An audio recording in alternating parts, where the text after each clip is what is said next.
Thank you, Mr. President.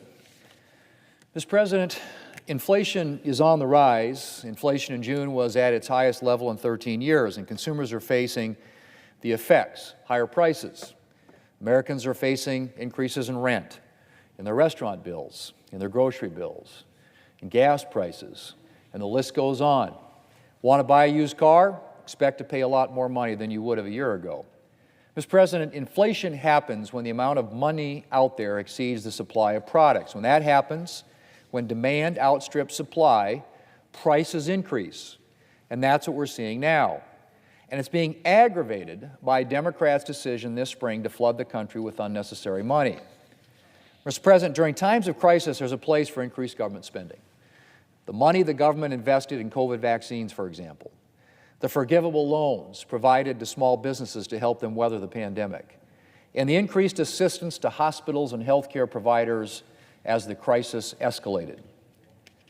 But crisis spending, Mr. President, is for just that, a crisis, or at least it should be. Unfortunately, Democrats have never met a temporary government dollar that they didn't want to keep spending. Temporary government programs aren't really a thing for my friends across the aisle. And so as the crisis was waning and our economy was rebounding, Democrats doubled down on the crisis spending and passed a massive COVID relief bill filled with unnecessary handouts. Hundreds of billions of dollars for state governments, the majority of whom were doing just fine without it. In fact, many running surpluses. Tens of billions more for schools who had barely made a dent in the billions of dollars they'd already been given. Republicans and at least one liberal economist warned that Democrats' massive spending plan could overstimulate the economy. But Democrats didn't listen.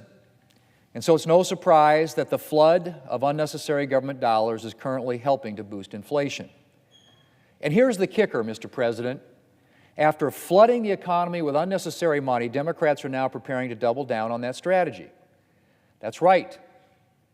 Despite passing a largely unnecessary $1.9 trillion bill just 4 months ago, Democrats now want to spend an additional $3.5 trillion. $3.5 trillion. And the truth is, that number is likely to be even higher, a lot higher. One estimate suggests that the $3.5 trillion is likely to be more like $5 trillion or $5.5 trillion.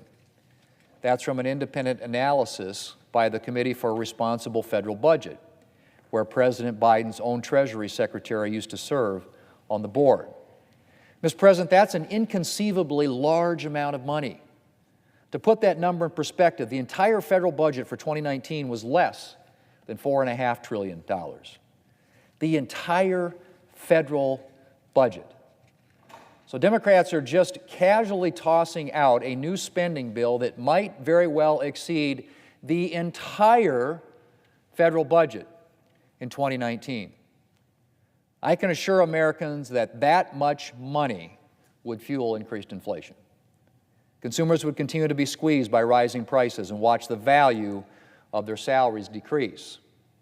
But the damage would not be just limited to the effects of inflation. Americans would also suffer as a result of the massive tax hikes Democrats are envisioning.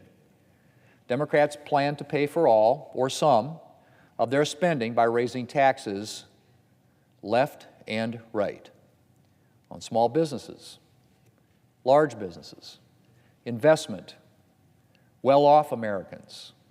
All of them and more will see tax increases under Democrats' plans. Now, the president, of course, likes to repeat his mantra that he won't raise taxes on those making under $400,000. In fact, that isn't really true, as the president's plans for a second death tax will undoubtedly hit middle-class Americans. But while it's true that the president won't be raising income taxes on Americans making less than $400,000 a year, middle-class Americans will unquestionably bear a substantial part of the burden of his tax hikes. Because raising taxes, any taxes, has consequences for everyone. Democrats like to pretend that raising taxes is a consequence-free enterprise, but that isn't even close to being the truth. And it doesn't take an economics degree to recognize that. It's common sense. Raise taxes enough on anyone or any business, and that individual's behavior or that business's behavior is going to change. A business facing a substantial tax hike may raise prices. It may freeze salaries, or it may not hire as many new workers. And all of those decisions will be felt by ordinary Americans. Mr. President, think about it. If a business raises prices to deal with the impact of a tax hike, who's going to feel it the most? Ordinary Americans on a budget. What's more, most Americans, if they're not self-employed or working for government, are employed by businesses. And if the business they work for isn't doing well, their prospects are going to be significantly affected. If businesses hold down wages to deal with the impact of tax hikes, for example, ordinary Americans' long-term earning potential will be diminished. These effects may not sound as concrete as being handed a tax bill, but they have just as real of an impact on Americans' income and Americans' lives. Studies suggest that 50 to 70% or more of the burden of corporate tax hikes is borne by workers in the form of things like lower wages. Combined, Democrats proposed business tax hikes with their massive proposed increase in the capital gains tax, which would chill the investment that helps drive job creation. And you have a recipe for permanently diminished economic growth and a permanent reduction in opportunity for American workers. Mr. President, if Democrats received any mandate in the last election, it was a mandate for moderation, for compromise, for bipartisan cooperation. But Democrats are behaving as if they had received a mandate for a partisan revolution. They're busy driving the country down the road to socialism with a massive and permanent expansion in the size of government. And their reckless tax and spending spree will hurt the very Americans they claim they want to help. I hope some of my colleagues on the other side of the aisle put the brakes on their party before Democrats' massive spending spree ends in economic disaster for the American people. Mr. President, I yield the floor.